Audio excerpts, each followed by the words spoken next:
So, I mean, let's start with the state of the Syrian opposition inside Syria. I think the main body that remains inside Syria is the National Coordination Body, Hayat Tansiq al-Wataniyin.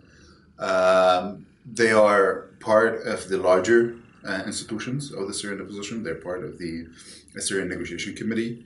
They participate in the negotiation rounds. I think they continue to exist the way they existed pretty much since the 1980s, trying to stay within the defined red lines of the Syrian regime. But they continue, and their impact remains as limited as it has been pretty much since the 1980s. When we look at the Syrian opposition outside Syria, I think the main description of that is how fragmented they were, and how fragmented they still are. I think the fragmentation, unfortunately, has continued to the point where they've turned into silos, independent silos that are not, unfortunately, talking to each other anymore. What we started seeing in 2011, 2012, 2013 is that these silos started coordinating, started talking to each other, started trying to form bodies that put them together on equal footing. Unfortunately, that attempt, I think, is gone now. And they've returned to their silo mode, where you have the liberals, the seculars, the Islamists, etc., etc., etc., living in their own world, talking to each other, talking within their own world and not talking to each other. We're back to that stage today, especially with the Syrian opposition outside Syria.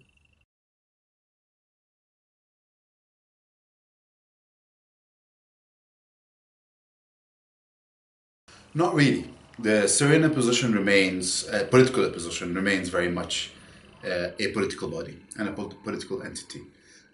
You have obviously the largest representation of that being the Syrian Etilaf, the Syrian Opposition Coalition, but you have the NCB, as we mentioned, inside Syria, and you have other opposition entities across the spectrum. What we've seen, though, is that the younger elements of the Syrian opposition have left the Syrian opposition to create NGOs. The environment that the Syrian opposition has created is so hostile to the involvement of the youth that a lot of them have chosen to leave, pretty much, politics, and go and invest their time, their activism, etc., in the world of civil society and in creating non-governmental organizations that have sprung pretty much since 2012, and now the number is anything between 1,000 and 2,000 NGOs, between small initiatives and larger ones, established whether within Syria or in the neighboring countries. So this is a trend that we've seen, is how a lot of the younger Syrian opposition members have left and went and invested their time there, to the point where you started seeing these NGOs as a potential replacement for the formal Syrian opposition, and specifically because they were much more relevant on the ground, since the NGOs operate mainly on the ground and are much more connected to the grassroots than the politicians are. They started being perceived by a lot of the actors, especially international actors, as replacements to the politicians, as the real interlocutors on behalf of the Syrians, so on and so forth, which I think is a big mistake. Civil society work is one thing, politics is another, and although they complement each other, they're not replaceable, and both need to be maintained.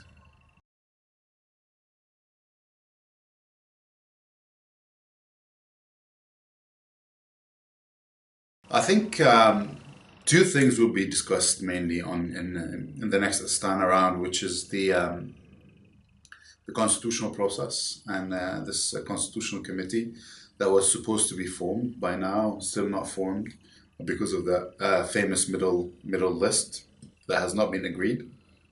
And the second issue is the issue of detainees, abductees, and missing persons. Let's start with the second one. With the abductees, detainees, and missing persons, we've seen some efforts for exchange of prisoners. between Syrian opposition forces and the Syrian regime, which is, in my opinion, as a civil society activist, disgraceful, because it's putting both sides at equal footing in terms of violations, and have turned the issue from an issue of missing persons, abductees, from a human rights issue to an issue of exchange of prisoners, exchange of prisoners of war, which is absolutely not the case. And it's a bit disgraceful that the Syrian opposition that is present in the Astana process has agreed to that process. Now, having said that, I can say that from a principled matter. But having said but in real term, in real life, every person that we can get out of the Syrian jail, out of the Syrian regime jails, should be held, of course. And this is great news, even if it's one, two, or three people who are leaving or being able to be liberated from these jails. How will these two issues affect the refugee return and reconstruction remains to be seen. I think as long as people see that the practices of the Syrian regime in detaining and kidnapping people continue, they will not think of returning to Syria. When you ask refugees, their main concern remains security. And if their security is not guaranteed and that file is closed altogether, I don't see a possible return, unfortunately, into Syria in the fortime in this near future, at least. And on reconstruction, without a clear political process in place, I don't see any country really willing to invest in the reconstruction of Syria, and the Syrian regime's allies, whether Russia or Iran, don't have the money for reconstruction, so they will have to rely on funding, whether from the EU, from the US, or from the Gulf maybe. And these three entities will not invest in Syria as long as there isn't a credible political process leading to something clear, with a clear path. I mean, to the contrary, when you look at what's happening from a legislative perspective, at least in the US, where you have two laws being discussed in the Congress at the moment, one being the Caesar Act, based on the Caesar photo, and the other one, which is even more revealing, it's called No Assistance to Assad Act, which is basically prohibiting any funding for reconstruction or early recovery to go to Syria as long as Bashar al-Assad is in power.